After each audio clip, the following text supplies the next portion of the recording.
हाय, मी कौतुकी आणि मी दापोलीमध्ये राहते. तर सकाळी लवकर उठून घरातली कामं आवरली आणि 7 वाजता मलाच निघायचं होतं पोयनारला जायला. तर तिकडे आवरून सगळं निघाली आणि हा आहे माझ्या घराच्या समोरचा व्ह्यू. तर मी बाणतिवरे मार्गाने निघाली होती. तर बाणतिवरे मार्गातून मी दापोली सिटीमध्ये पोचली आणि तिथून मी खेड मार्गाने पोयनारला पोचली. त्या पोयनारला मी का जात होती, कारण का तिकडे आमचं मूळ देवस्थान आहे. तर मी देवाच्या पाया पडायला जात होती आणि मी इतक्या लवकर गेलेली की देवपूजाही झाली नव्हती. सो लकीली देवपूजाही मला करायला भेटली आणि ओटीही मी भरली. आणि अजून एक गोष्ट सांगेन की जेव्हापासून मी आता एकटी राहायला लागली आहे ना, तेव्हापासून मी सगळ्या गोष्टी पहिला म्हणजे मला खूप असं लो वगैरे फील व्हायचं.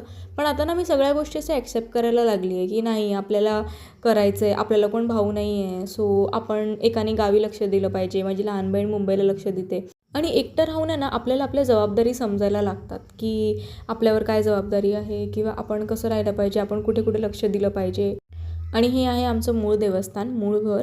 आणि तिथून हा व्ह्यू, इतका सुंदर व्ह्यू दिसतो ना, खूप छान वाटतं एकदम. तिकडे गेलं की प्रसन्न वाटतं एकदम. मग दापोलीला पोचून जराशी शॉपिंग केली आणि लगेचच निघाली घरी. मग भेटू पुढच्या व्लॉगमध्ये. तोपर्यंत बाय.